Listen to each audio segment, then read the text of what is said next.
Hi friends, top dividend ஸ்டாக்ஸில் அடுத்ததாக பார்க்குறது வந்து வேதாந்தா லிமிடெட். கரண்ட் ப்ரைஸ் வந்து 509 ரூபா. ரிட்டர்ன் ஆன் ஈக்விட்டி 10.5% இருக்குது. டிவிடெண்ட் ஈல்டு வந்து 6.88% இருக்குது. பி வந்து 31.7 இருக்குது. மார்க்கெட் கேபிட்டல் 1 லட்சம் கோடிக்கு மேலே இருக்குது. இது வந்து கன்சிஸ்டண்ட்டாக ஏறிட்டு 500 ருபீஸ் பக்கம் போயிருக்கு. அதனால் ஒரி பண்ணிக்க வேண்டியதில்லை. இது ஒரு கரெக்ஷன்ஸ் வரும்போது கொஞ்சம் கொஞ்சமாக ஆட் பண்ணிட்டிங்கன்னா உங்களுக்கு டிவிடெண்ட் கன்சிஸ்டண்ட்டாக கிடைக்கும். இவங்களுக்கு மல்டிபிள் பிஸ்னஸ் இருக்குது. அதே மாதிரி ஃபாரின் இன்வெஸ்டர்ஸ், டொமஸ்டிக் இன்வெஸ்டர்ஸ்லாம் நிறையா வாங்கி வச்சுருக்காங்க.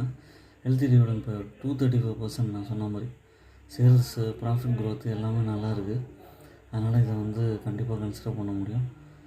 ஓன் அனாலிசிஸ் பண்ணிவிட்டு வாங்க. டிவிடெண்ட் ஸ்டாக்ஸும் போர்ட்ஃபோலியோவில் இருக்க வேண்டியது அவசியம். அப்போ தான் வந்து உங்களுக்கு பேலன்ஸ்டாக இருக்கும். என்னோடய சேனலை சப்ஸ்கிரைப் பண்ணுங்கள், எல்லா வீடியோஸும் பாருங்கள், லைக் பண்ணுங்கள், ஃப்ரெண்ட்ஸுக்கு ஷேர் பண்ணுங்கள். அப்போ தான் என்கரேஜ்மெண்ட்டாக இருக்கும். தொடர்ந்து வீடியோஸ் பாருங்கள்.